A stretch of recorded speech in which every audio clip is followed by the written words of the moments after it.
AB17, AB24, screams coming from the residence at 825 Elm Street. Respond code 3. AB17, 1076. AB24, responding from 10th and Lee. AB17, AB24 dispatch copies. Also be advised, we've received multiple calls on this. Dispatch, AB17, 1023. I have 2 subjects on the front porch covered in blood. Start me an ambulance, some more units till I know what I got. AB17 dispatch copies. Break. AB11, AB63 respond with AB17 and AB24 to an unknown problem at 825 Elm Street. AB17 is a 1023 with individuals on the porch covered in blood.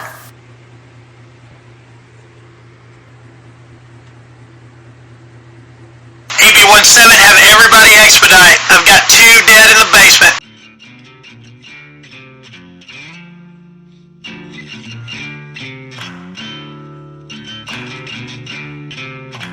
We're hunting for a book written by a demon, and you're coming with us.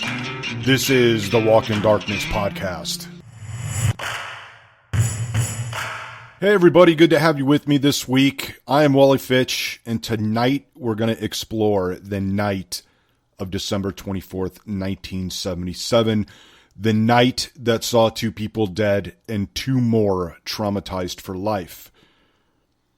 So at 6:33 p.m., Idaho Falls 911 received multiple reports of screams coming from 825 Elm Street, also known as the Death House, or as the locals call it, the Old Harrington House. Now what these callers heard, to use Patricia's words, was the ghoulish things that happened in the basement.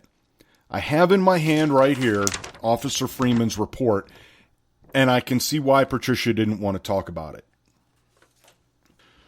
At 1836, I responded code 3 to screams coming from 825 Elm Street. Upon arrival, I observed 2 individuals on the porch, both covered in blood.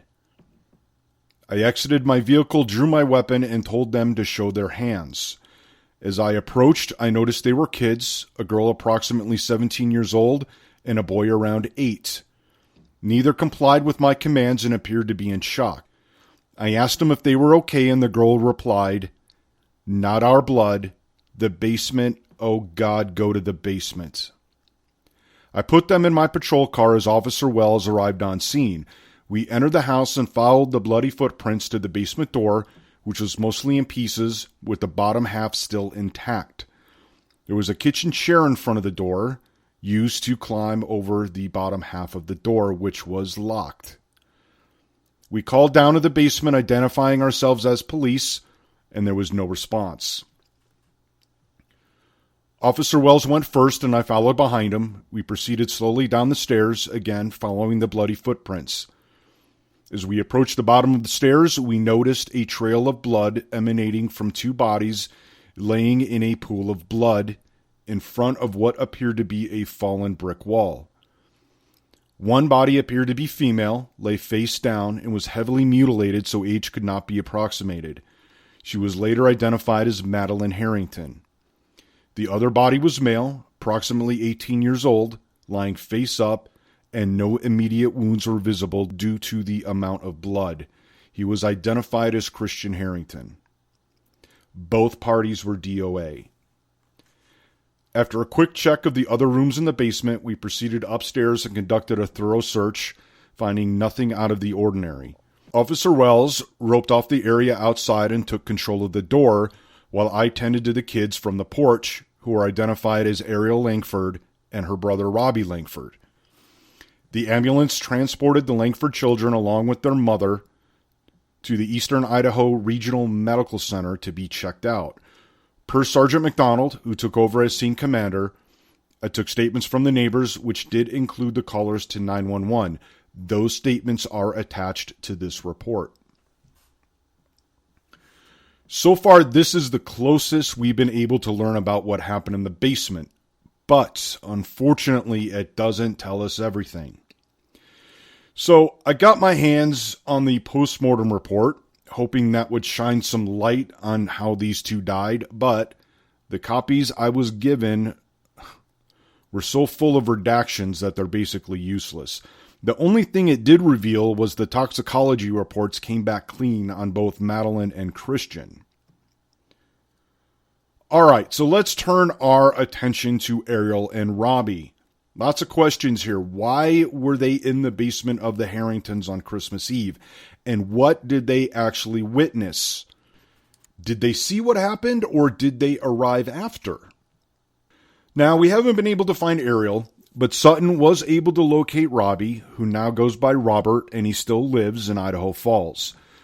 So I texted him, told him who I was, told him about the investigation, and I asked him if we could meet. Several days went by, nothing, and then I finally got a response, which was simply text only. So that kind of gives you an indication of this guy. His answers were very short and very kind of cryptic, and he really, even before we got into the questions about that night, he just gave off this really strange vibe. He just seemed a bit off. And this vibe was really so strong that it came through text, which is not easy to do. That's why we have emojis, but this guy didn't need emojis. His vibe just came right through. It was just very, very odd. Anyway, I asked him about that night, and he really didn't want to talk about it. Understandable, of course. But I'm going to read you his text, and I'm not quite sure how these are going to translate through audio, but here it goes. Robert, can you tell me why you were in the Harringtons' basement on the night of December 24th, 1977? His response, that night should stay in the past. So I asked him, what happened down there? Did you see what happened? It's not something we should talk about. So I told him, I'm just trying to find the truth of what happened. Were you and Ariel there when Madeline and Christian were killed? And his response, yes. And what happened that night ended months of really bad shit. And that's all I will say about it. So learning my lesson from Patricia, I didn't want to piss him off, so I didn't push him any further. But I switched gears and asked him if he could put us in touch with Ariel since we've had trouble locating her. And with that, he stopped responding, and all our calls go directly to voicemail. But, hey, we're going to keep trying, and maybe I can get him to meet me for coffee or something when I move down there. But at least for now, it looks like our only lead to an eyewitness to what really happened down there has gone cold. But even though Robert didn't reveal exactly what happened, he did mention those deaths ended months of really bad shit. So what's that all about? And is any of it important to our investigation? So I have to admit, I can't control my curiosity about what happened in that basement 40 years ago. But it's really more than that. Because really, I think there's a connection to what happened in 1977 on that night and what happened to Sutton. So walk with me here. First, according to the demon tapes, in 1969, Agatha promised a baby to a demon named Surath in exchange to end her suffering. We heard that on the tapes.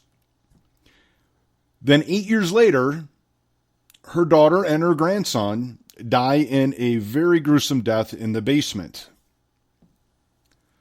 So then the house is empty for about 39 years until 2016 when Sutton moves in, right? So this makes her the first to live in the house since the deaths occurred in the basement. Sutton moves in, barely a month into living there, she wakes up in that same basement in a pool of blood and the feeling that she lost a baby. And her baby was the first baby to enter that house since that promise was made almost a half century earlier. And then there's the thing that happened to me back in July, right?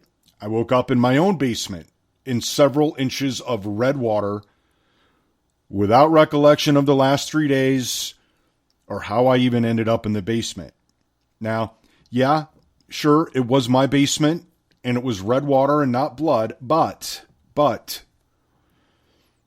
it seems like sort of a reenactment of what happened back then. And, possibly even a warning that I might actually suffer the same fate as the others. But if we go back to the police report, it mentions a fallen brick wall. So is there a hidden room? And if so, what was inside? Was Surath keeping something there? And did Madeline and Christian find it? I don't know, maybe they found the book that we're looking for, and Surath is the one responsible for their deaths. I mean, Officer Freeman did report Madeline's body being mutilated, and is this why Robbie didn't want to talk about it? Did he actually see a demon kill these people? Lots of questions, but there's one thing that I do know, and that if there's anything to find in that basement or anywhere in that house, I will find it when I move in there. Wally Fitch out. Hey, it's me, Sutton. If you like the Walk in Darkness podcast, please support our investigation by going to awalkindarkness.com. Expenses add up, and every little bit helps us follow leads in the investigation. And don't forget, in between episodes, the story continues on Instagram. Follow A Walk in Darkness for the big picture. Thank you for listening and for your support.